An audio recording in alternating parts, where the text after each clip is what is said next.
puzzles like this in books.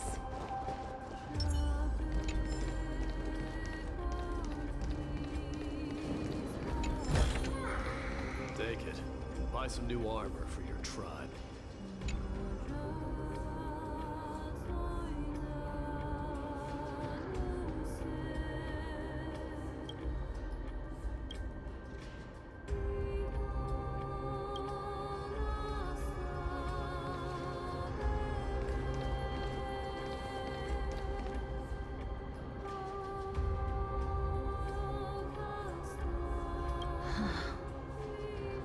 This is going to be difficult.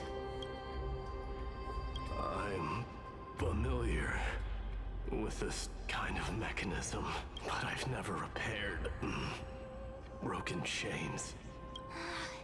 If I was more powerful, I would be able to carry one person with each limb and fly the four of us to the other side. The Rune of Recollection is here, but I can't find a miracle orb anywhere. So weird. Oh, could it be in that collapsed tower in the distance? It's still up to me to step up in a crisis. Wait here. I'll go check things out.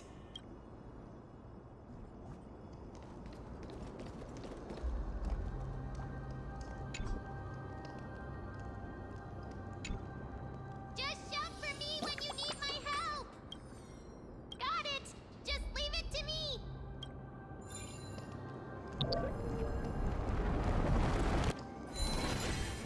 Mem did it.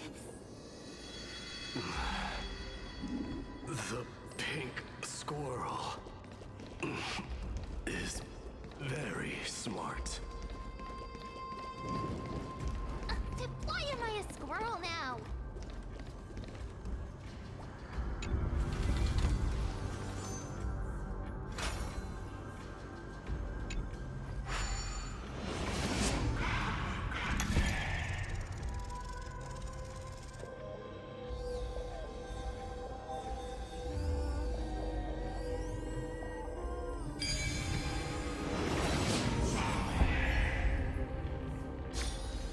There is no word for coward in the Kremlin plane.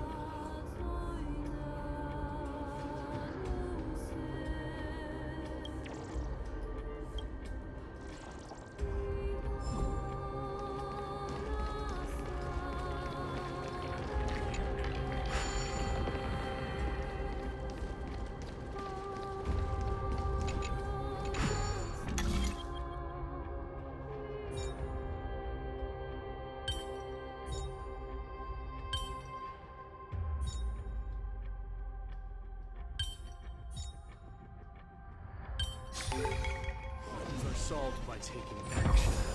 That's the best basics.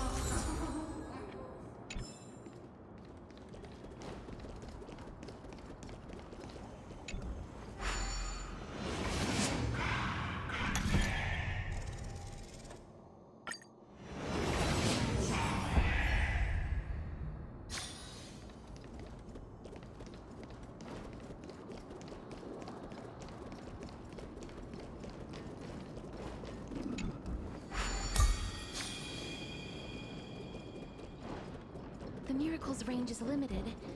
Please come a little closer. Aren't I a good fit for Ornyx's priest?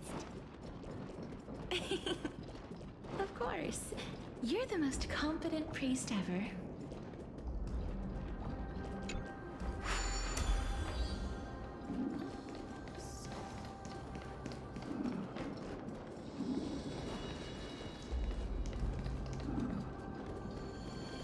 The alchemical matrix should be behind this door.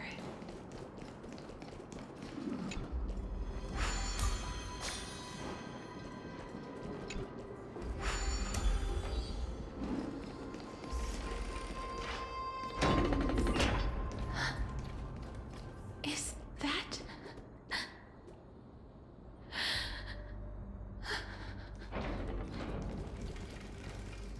Wow, there are so many of you! It's little Cass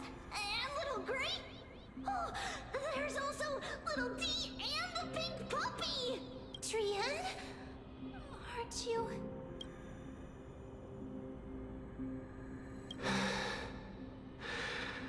This is the first time I've encountered a deceased friend while going upstream in the River of Souls.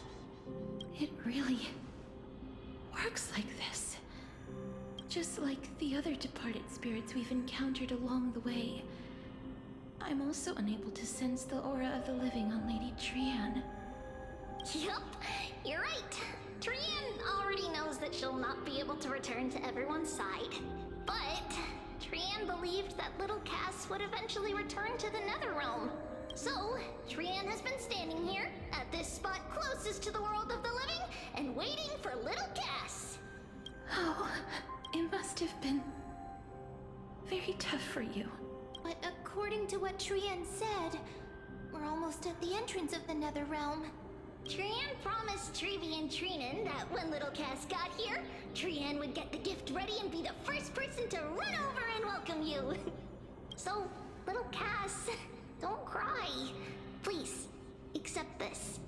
We finally finished it.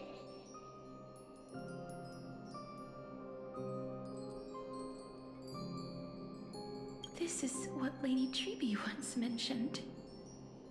The gift for me that you didn't manage to finish. The Holy Maiden of Yanis. Even when separated by life and death, their thoughts are still connected. Trian spent a lot of time drawing this. Trian hopes that little Cass likes it. Seriously? It's seriously a wonderful drawing. Lady Trian.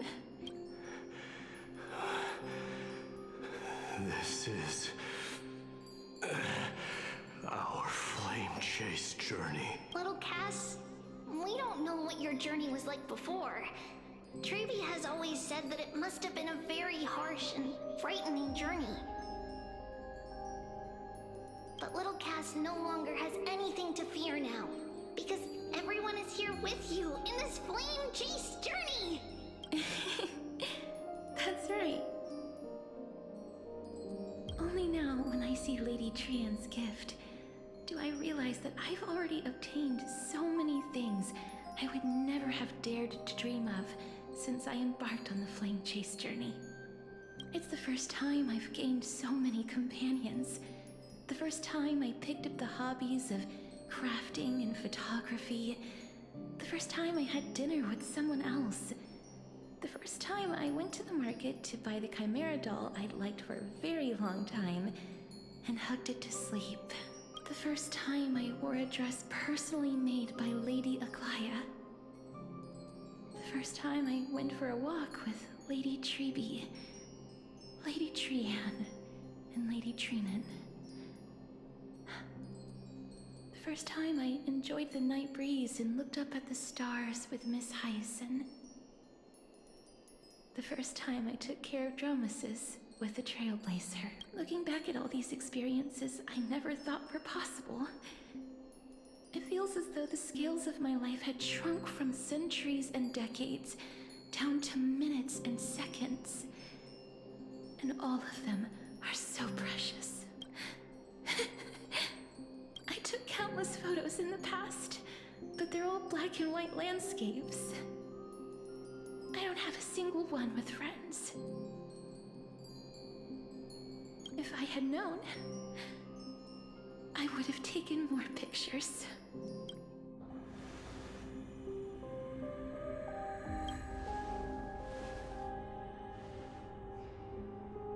Trian says yes! Trian likes little Cass and would love to take a picture with Sadly, being departed souls, our images cannot be captured in the world of the living.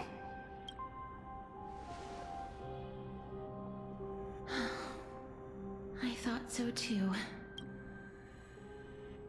What? Are we seriously going to leave any room for regret?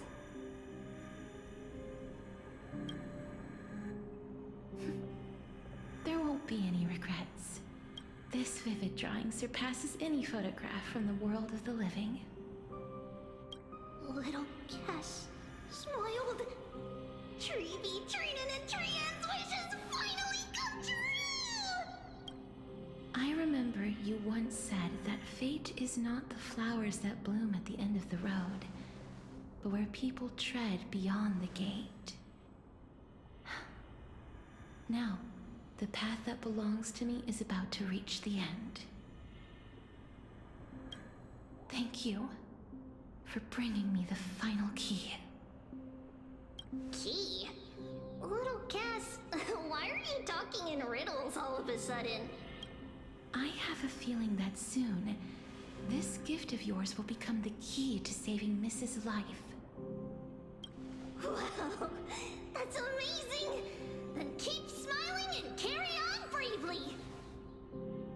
Little Cass, Little Gray, everyone, see you tomorrow!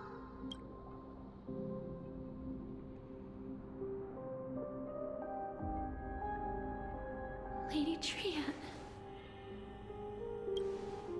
The aura of this place. We have indeed reached the end of the stream of souls. If I go any further, I might lose myself. I must leave now, for the black tide still wreaks havoc in the realm of the living.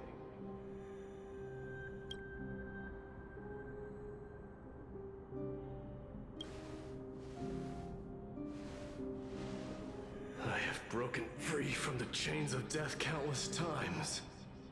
This time will be no different. Castorice, will you fulfill your duty for the flame chase?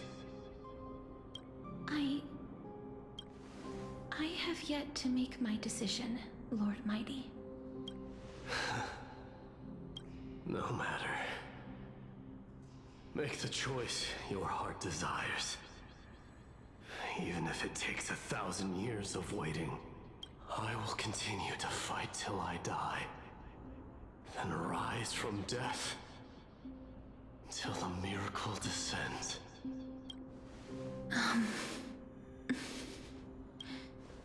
There is one more thing you should know, Lord Mighty. What is it? Professor Anaxa may have deduced the principles behind the Era Nova. You and I may be reincarnated as strife and death in the next cycle, becoming calamities wreaking havoc upon the world. I see.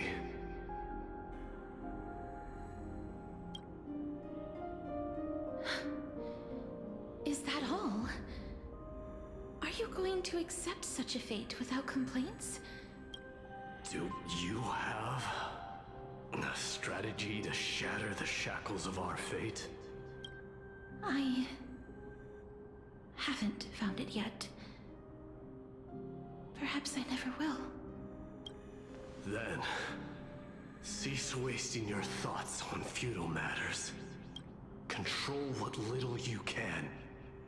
And when fate's inescapable grasp comes, resist it with the strength of your mighty will. Thank you, Lord Mighty. I will find the right decision.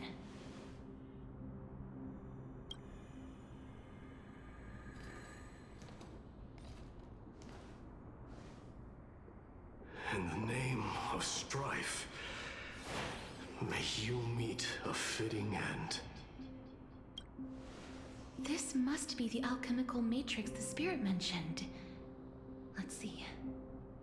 We need to insert Aquila's sky, Georios' earth, Kephali's fire, Fagusa's ocean, and Nestia's love. It seems our sweet Princess Homebody has made up her mind. In that case, seamstress, I suppose I no longer need to deliver your message. My time is rather precious after all. Whether you wish to break free from death or not, please, follow your heart. By the promise you once made, I ask that you fulfill your duty one final time. Castorice, please, live as a human, and die as one. According to that alchemist, the final piece is supposed to be me. However, he is not privy to the past, and therefore cannot see the full picture. The past? I saw the twins of death in Kethali's memory, and now I am certain that I was one of them. The trial of the Hand of Shadow demanded taking the life of your family. I died during that trial, falling before the gate to the new world. And my sister, whom I never met, became the Titan Thanatos of this cycle. She was consumed with regret over my death, so she used the Titan's authority to reforge my soul. Yet, it also means she has never revealed herself to anyone, hidden away from the entire world. That's because the Titan she became already fell at the start of everything. They died for me, and now lie in slumber in the River of Souls. You mean Pollux? That's right. The River of Souls is no material river. It cannot be blocked by ordinary means. Only a divine corpse can prevent the dead from reaching the next world. And that's why we have to awaken Pollux from death before we can retrieve the core flame of death. We have to reforge its body with the power of alchemy. But Cass, if that alchemist speaks the truth, does that mean you're also part of the dragon body? According to those departed spirits, I was indeed born as the dragon's twin. But before we talk about that, have you heard I heard them too. So what are those? I think it's probably the sign of Pollux's wish being fulfilled. They must have realized how heavy a price they'd need to pay when they used their divine authority to resurrect a dead woman. That's why they exerted every ounce of their strength to send me to Styxia, a city that called for death, a land where none is hostile to death. They never saw their wish fulfilled and fell so prematurely, all because they wanted to give me a new life. Pollux must really want to know how their sister has been after giving their all to save her. That wish is the reason Pollux's soul still lingers in the mortal realm even after their fall, quietly watching and documenting every detail of their sister's life. So instead of picking up objects on the way here, We were instead showing things to a strand of yearning that lingers here. Now, we must weave these yearnings together and restore them into Pollux's complete soul. but all of this is just a hypothesis, right? What if we go through with the ritual and it turns out totally different? That's fine. As Professor Anaxa often reminds us, such is the nature of alchemy. The true outcome can only be known once the process is complete. This is why alchemy is also known as the miracle of creation. Now, the puzzle of Pollux's yearnings is nearly complete, with only one final piece remaining. I shall reveal what they have been yearning to know in the alchemical matrix. I will show them my whole life since I left Styxia. Lady Trianne has already drawn a picture of my entire life, and it is now in my hands.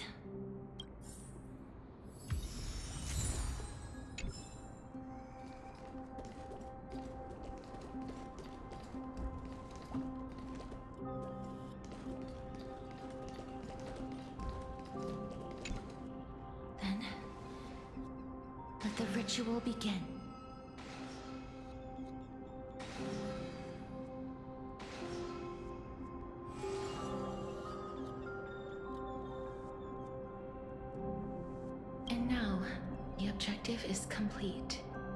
that is all.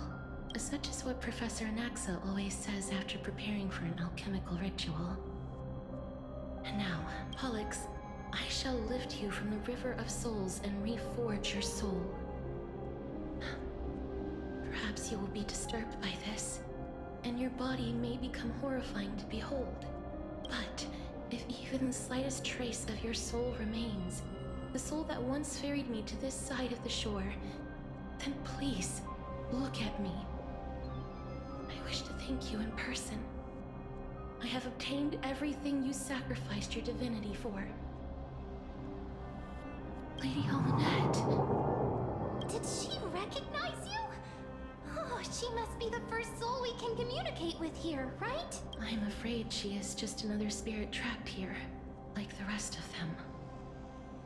The only difference is that I was there when she died. Please, go on. I'm listening. Are you about to tell the story of Styxia? Yes. You're just as smart as I imagined, but... never mind. Now's not the time. There's no need to worry, Elder. Take a look around you. You're already at the resting place of the dead. The world of the dead? But how? I understand that you chose to remain silent about the story to protect Castorice, the girl who coexists with death, but you no longer need to hide that story. I can assure you that you have protected that girl's life well. Oh, well, in that case, let me begin. Styxia, the pearl of the ocean, plagued by unwarranted calamity and ravaged by death in the fairy tale. It was the first city-state to shift their faith towards death, even before Idonia did. From where you stand now, I suppose that's a bit hard to believe. Indeed. I cannot imagine that those from the era Chrysia, blessed with eternal life, could ever yearn for death. I have pondered the same question, child. But I am afraid there is no clear answer to it. Journeys and epics are only glorious and magnificent because all things eventually fade to dust. That's how someone once explained to me why death is necessary to the world. But I still can't take that as the final answer. Would a world without journeys and epics be worse off? I take it the one who spoke this line was a general, or perhaps a warrior. I, however, did find some inspiration in these words. Would you like to hear my thoughts, Castorice? Please enlighten me, Lady Almanette. Though I have already made up my mind on how to handle the authority and core flame of death, your words might truly guide me toward the path forward. You and I are neither warriors nor generals. Therefore, journeys and epics cannot truly resonate with us. But what if I reframe it like this? What if love is not a trait bestowed upon mortals by Nestia, but a blessing from death? Love. No one ever invented the word cherish in the era when life was eternal. For all the good things in the world could be revisited endlessly, and every bond formed carried no risk of being severed. The so-called era Chrysia was an age devoid of both virtue and sin. People did not truly live. They simply existed, going through the motions without passion or purpose, then waiting for something to happen. Perhaps the people of Styxia chose to embrace death not out of fascination with its cruel and fearsome side, but instead became fixated and obsessed with the impulses and desires tied to a finite existence. Therefore, death is not a thing of fear and desperation, but... That's right, Castorice. It is the reason we shed tears when parting ways, and also the original spark that ignited the passion of mortals. If you truly intend to deprive the world of death, then be prepared to witness it return to a state of stagnation. I understand, Lady Almanette. Our limited lifespan shapes all that we know and love. Not even the Death Titan has the right to take that away from humankind again. Nestia's love was the chrysalis of Gold's first blessing, but it most likely wasn't understood by mankind. We only learned to interpret this wonderful gift after Thanatos' arrival. If the world was bereft of death, then the Queen of Styxia wouldn't have played midwife in delivering me into this world. You wouldn't have welcomed me into Idonia, and Aglaya would never have invited me to join the flame chase journey. None of these stories would ever have happened, and I would never have lived, let alone found happiness. Thank you, Mother.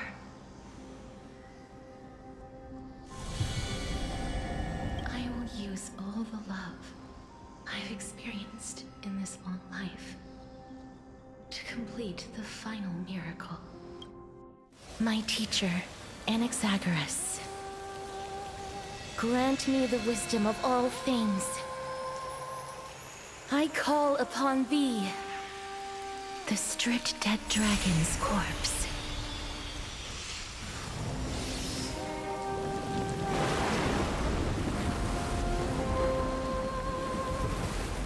Rises from the earth, falls from the sky. As above, so below. This is the greatest power of all powers. Unstoppable in this world.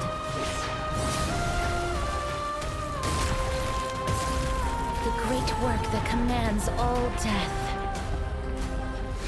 I shall grant you embrace.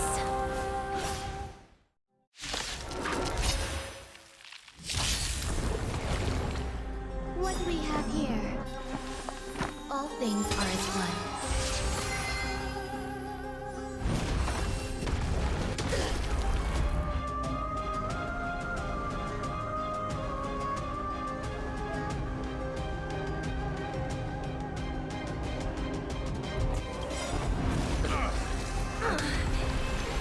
Every petal in life will be swept away by the wind of time. Is the girl who once saved my life truly gone? Or will you show yourself again once we eradicate this hatred and regret? I can't throw my phone. Burn it up. Life is not as you wish. Embrace a new life.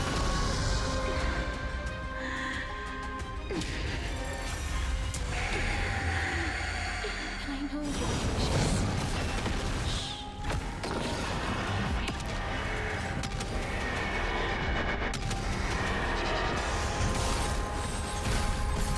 Let's settle this. Eternal.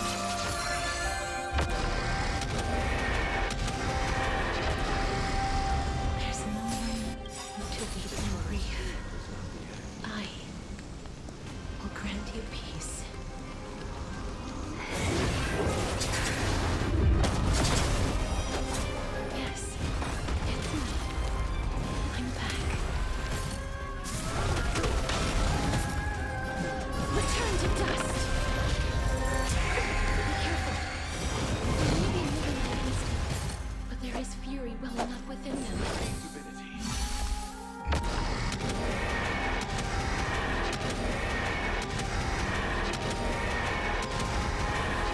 May death protect us!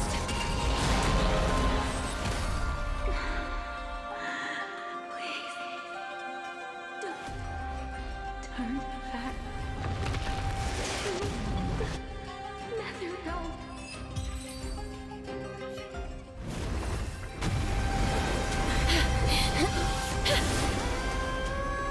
Oh, death. Sleep in peace.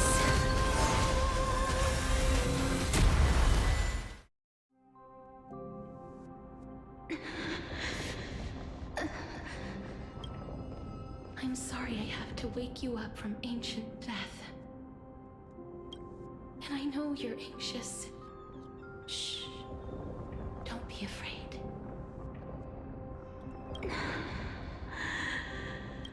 Do you remember me? I'm the girl you once carried across the Sea of Souls.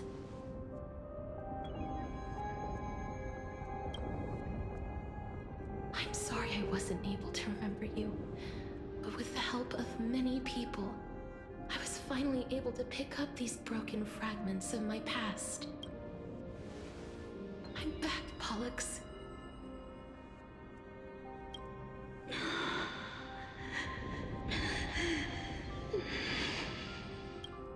I know this might not be what you wanted.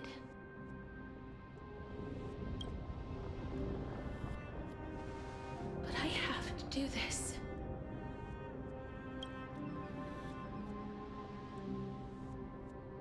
So please, carry me across the Sea of Souls again and return me to the Netherrealm, just like you did in the past.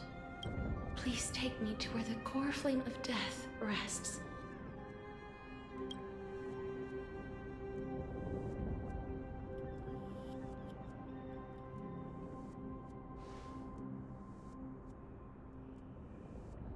I'll be going now.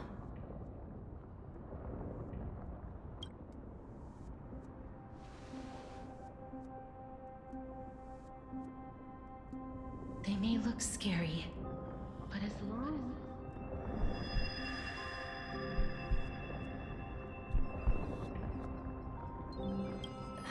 What's happening?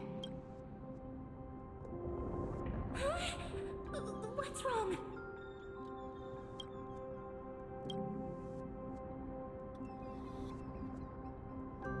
are you? What's wrong with her? Her time is almost up. If I don't go now, I'm afraid her soul will return to Thanatos' embrace before me. What? Oh no! Is there anything we can do? Don't worry.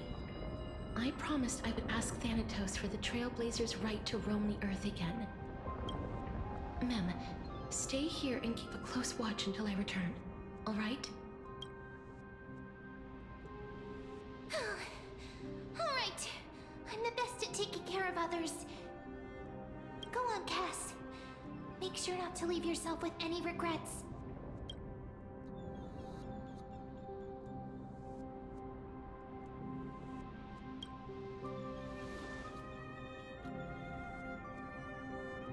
It's a deal then.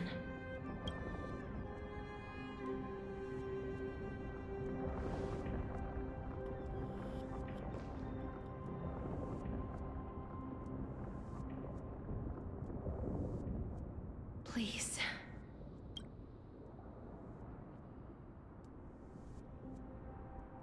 Wait for me.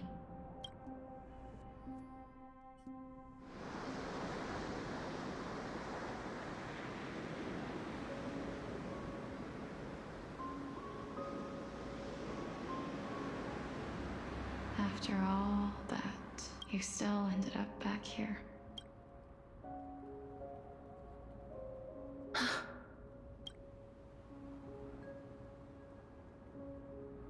So the legends were true. The Netherrealm really is a sea of flowers. Yes.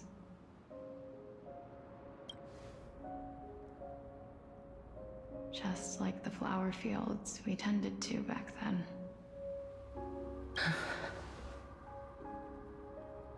Is that You, Pollux. Do you remember me? I don't have the memories from that time, but I've seen you before during an experiment. I see. Call me Thanatos, then. It'll be easier. However, since you recognize the name, you must already know everything about Thanatos, right? Yes. I'm here to reforge the order of life and death in Amphoreus. You know, my sister was a sympathetic, but rather sensitive person. Whenever she didn't want to say what was on her mind, she would avoid eye contact and look off into the distance. Just like what you are doing now. Can you tell me about the last Era Nova? What did you do, Pollux?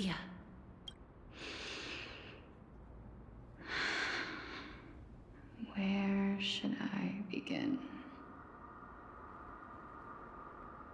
I suppose we can start from the beginning. A long, long time ago, there were a pair of like-minded twins. As foretold in the prophecy, they were chosen to be successors to the god of death. But fate was cruel. The price of attaining divinity was to take the life of our closest kin with our own hands. That trial was indeed recorded in that memory. Then you should already know that my sister voluntarily gave up her own life, so that I could ascend as the demigod of death. But I couldn't accept that. Why did we have to kill each other for a future she'd never see herself? That's not fair.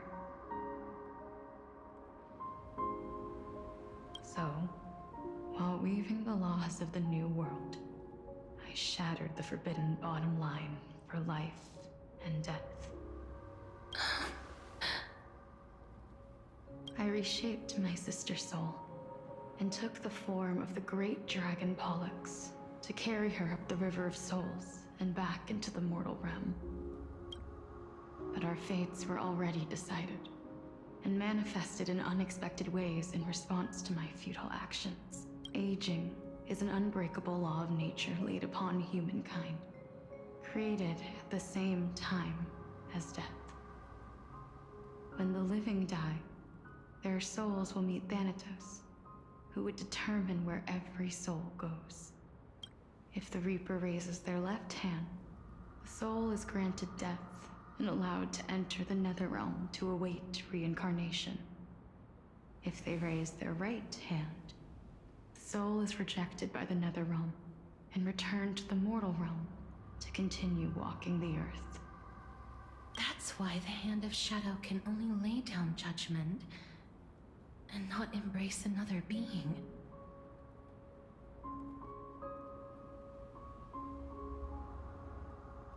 Yes.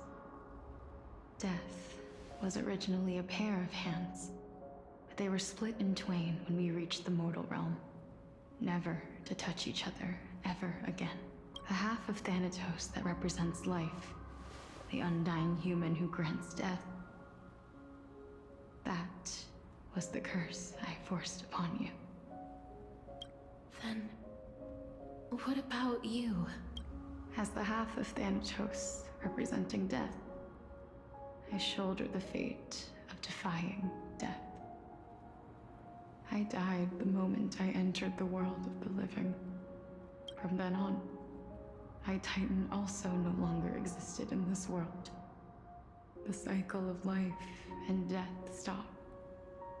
Souls were denied their audience with death, and were left stranded within an ever-rising river of the dead. What irony. My selfish desire to save your life gave you and the world a fate far worse than death instead.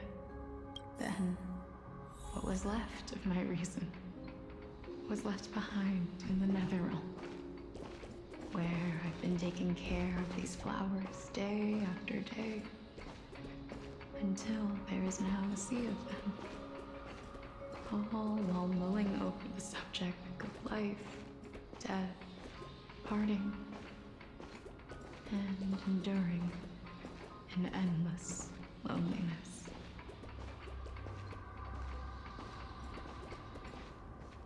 Fate is absurd indeed. Our lives were a mirrored image of one another, like a pair of hands. Even so, we arrived at the same destination. We walked different paths, yet experienced the same pain. I had hoped that maybe you would at least have a good life in this cycle.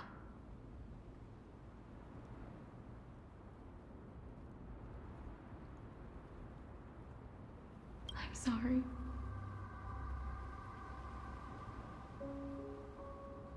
I lived my life well. It didn't go to waste. As far as I'm concerned, you did nothing wrong. Even though I forced the authority of granting death to humanity upon you, a total stranger. Too many responsibilities were forced upon me in the course of this long journey.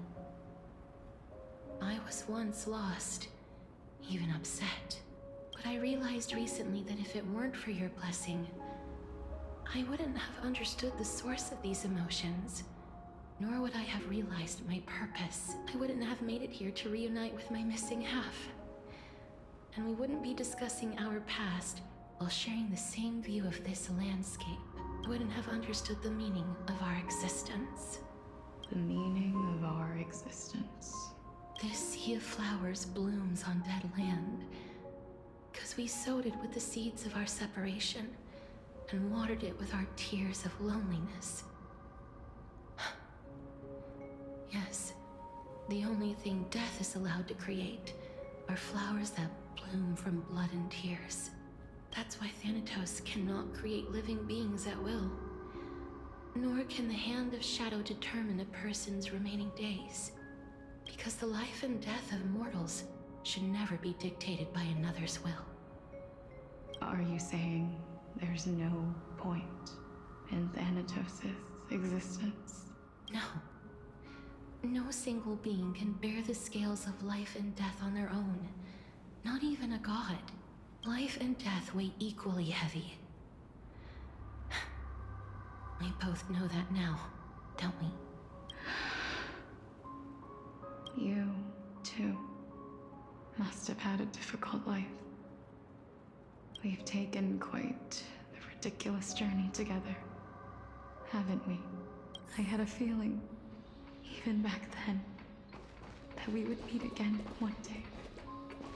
Not to embrace one another after a long separation, but to come in search of retribution. Tell me the answer that's already been written, and let us draw this seeming. It's been far too long. I've waited here for centuries, watching day after day as desperate spirits are denied by this lonely wasteland. I always hoped I would see you among them, but I was also afraid of seeing you. I didn't know how I could possibly face you again, but more than anything, I was afraid that you might have forgotten all about me. I know. But don't you see, Pollux? I made it back anyway. You don't have to shoulder death's authority on your own anymore. It was always meant to be held in 2 hands anyway. So, let's give our core flame to her, and have her take it back to the mortal realm. Give humanity back their cycle of life and death. Our responsibility as Thanatos was never about picking out favorite souls. We were only meant to watch over life. Let's tend the field together, and create a warm sea of flowers for all the souls to come. What do you think, Pollux? Yes, just one last step. You shall wither, and through that, the dead will sprout again from the remains, and be reborn with the dead flame. As foretold by the prophecy, Thanatos' authority is only destined for only one person to wield. As the Chrysos heir of death, as their demigod, as a titan, our fated moment has arrived. Just like before. Yes, just like before, but unlike that time, the ones undergoing the trial this time are prepared. You've made up your mind? Yes, as dictated by fate. But I won't be afraid. As long as you're here with me, complete your trial in this life. Grant me the embrace of death, and light the spark of life ablaze. You've been tempered by life and death. I know you'll be able to give this wasteland its first breath of life, like a raven butterfly, flying swiftly into the netherrealm, perching on the twig of death. I will. After this, I will remain permanently in the netherrealm. The river of souls shall return here and rain down from the sky, scattering souls across the earth. The cycle of life and death will flow once again.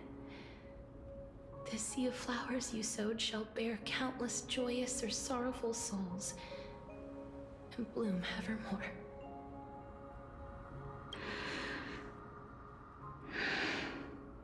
Just one last thing. Can you grant me one wish? Of course. What is it? Please, don't forget me. I promise you, when we meet in the next world, even if I have endured another reincarnation, even if we do not know each other's names, I will still hold you tightly in my arms. Just like what I did when we were born. Castorice. Castorice, you're as beautiful as a fleeting butterfly.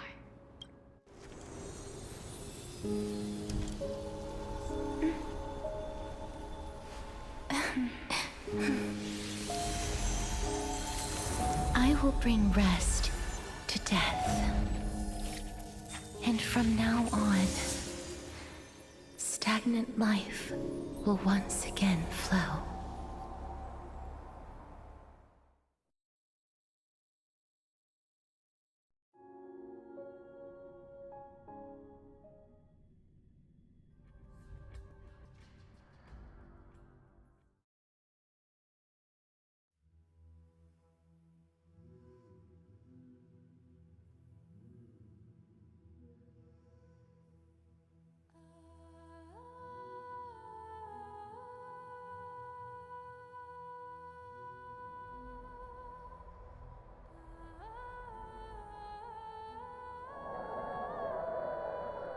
Time flies. In the blink of an eye, the 15th entry hour is already at hand. When this farce is over, your soul will be placed on the scales of life and death. Are you ready? No need to ask so many times. Of course I am. Then why do you drag your feet? Is your fear of crowds holding you back again? I simply find them too noisy. Paying attention to conceited fools like them would be an utter waste of my time. Such harsh words. As I see it, you are no less arrogant than they are. I couldn't agree more. Oh. I did not expect to hear that from you. Are you not going to refute me? I know myself better than you think I do. At the very least, better than a stowaway like you. And they say men whose ends are nigh have but kind words. Well, that is exactly why I chose you. Should I thank you for the compliment? The hour of the trial has come. Do you have an answer for me? And how will you prove the veracity of your argument? I suppose there is no point in putting this off any longer. Do you recall where we stopped the last time? You were saying that Amphoreus's history is cyclical. Indeed. The demigods that bear the core flames eventually become the new titans at the world's end. Remember what happened on the Holy Mountain? Calypso, Naias. As their destined ends approached, one by one they left this world, leaving only the twins, who are fated to succeed death. Unfortunately, while their journey is consistent with ours, you and Calypso, as well as Nikador and Naias, act as supporting evidence.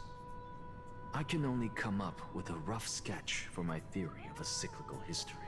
For all the pains I took to reach this point, I had already lost hope of ever obtaining definitive proof. After all, the past is in the past. Proving that we are the legacies of heroes of the past is a hopeless endeavor. That is, until I met a girl named Pollux and her sister. If Castorice was truly sent from the past to the present for the Titan's self-serving reasons, then having lived through 2 cycles, and with Styxia as the pivot, she will no doubt be the link to connect all of this together. If the Twins of Death can bridge 2 cycles to reunite at the shores of the Sea of Souls, then my hypothesis will no longer be just a hypothesis. And you too will get the answer to your question. Well, that is all well and good, but how can you be so sure? If there is even the slightest error in your hypothesis, the girl will be shattered. It matters not. The most important quality a scholar must possess is foolhardiness. If you are overly cautious, then you'll never have the gumption to make the first step, and change will never come. Besides, I, Anaxagoras, am destined to overturn this farcical world. Come, let us go and teach those pathetic worms one final lesson.